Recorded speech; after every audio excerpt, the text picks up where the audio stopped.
भ्रष्टाचार करने के बाद भगोड़े बनना है, विक्टिमहुड कार्ड खेलना है, भ्रष्टाचार को शिष्टाचार बताना है और फिर अत्याचार करके ड्रामा और नौटंकी करनी है। इसके लिए नौटंकी और ड्रामा के लिए जरूर नोबेल प्राइज मिलना चाहिए, अगर ये कैटेगरी में नोबेल प्राइज दिया जाता तो।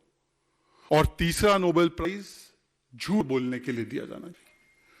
मैं आपको अगले 7-8 मिनट में बताऊंगा कि क्यों भ्रष्टाचार, भगोड़े बनने के लिए और झूठ बोलने के लिए इन लोगों को नोबेल प्राइज से जरूर नवाजना चाहिए।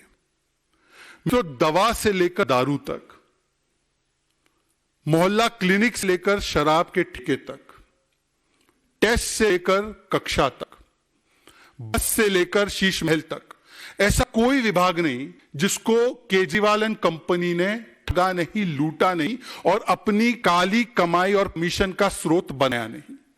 इसी मंच पर आपको याद होगा कि कई बार मेरे वरिष्ठ नेताओं को, भारतीय जनता पार्टी दिल्ली से नेताओं को, केंद्रीय मंत्रियों को और मुझे अवसर मिला कि आपको मोहल्ला क्लिनिक में जो लैब टेस्ट के नाम पर घोटाला हुआ, जो घोटाला बस में हुआ, जो घोटाला शीश महल में हुआ, उसमें तो कुछ चैनलों ने प्रमुखता से दिखाने का प्रयास किया, तो उनके पत्रकार के साथ क्या क्या बदसलूकी की गई।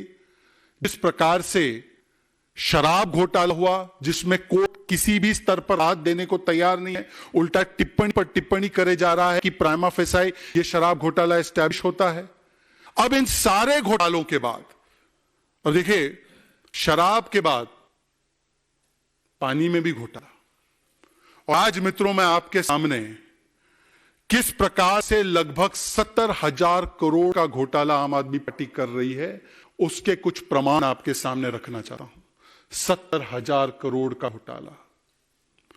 मित्रों, आज दिल्ली जल बोर्ड, ये दिल्ली जल बोर्ड भ्रष्टाचार, कमीशनखोरी और हर प्रकार के अवैध कारनामों का अड्डा बन चुका है केजरीवाल के नेतृत्व में।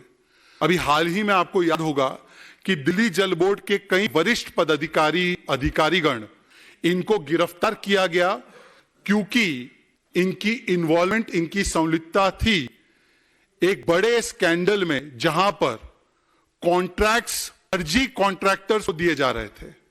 ऐसे कॉन्ट्रैक्टर्स को दिए जा रहे थे जो उसके लिए किसी भी रूप से क्वालिफाइड नहीं थे, और एवज में करप्शन लिया जा रहा था, और करप्शन कमीशन लेने के बाद वो दिल्ली सरकार के सर्वोच्च लोगों तक पहुंचाया जा रहा था। इसीलिए उनके संरक्षण में लगातार दिल्ली जल बोर्ड के ये सभी लोग इस भ्रष्टाचार को अंजाम दे रहे थे। अब दिल्ली जल बोर्ड के माध्यम से OTS, वन टाइम सेटलमेंट के नाम पर वन टाइम सुपर स्कैम की तैयारी अरविंद केजरीवाल कर रहे हैं। ये वन टाइम सेटलमेंट का हिजाब है, वन टाइम सुपर स्कैम का असली चेहरा है, और ये बहुत बड़ा घोटाला है। देखिए, शराब में भी घोटाला और अब जल में भी घोटाला। मतलब अगर आप देखें तो ग्लास में जो लोग करते हैं सेवन चीजों का, अच्छी बात नहीं है, तो शराब पानी दोनों को लेकर घोटाला है। इसी चीज को छोड़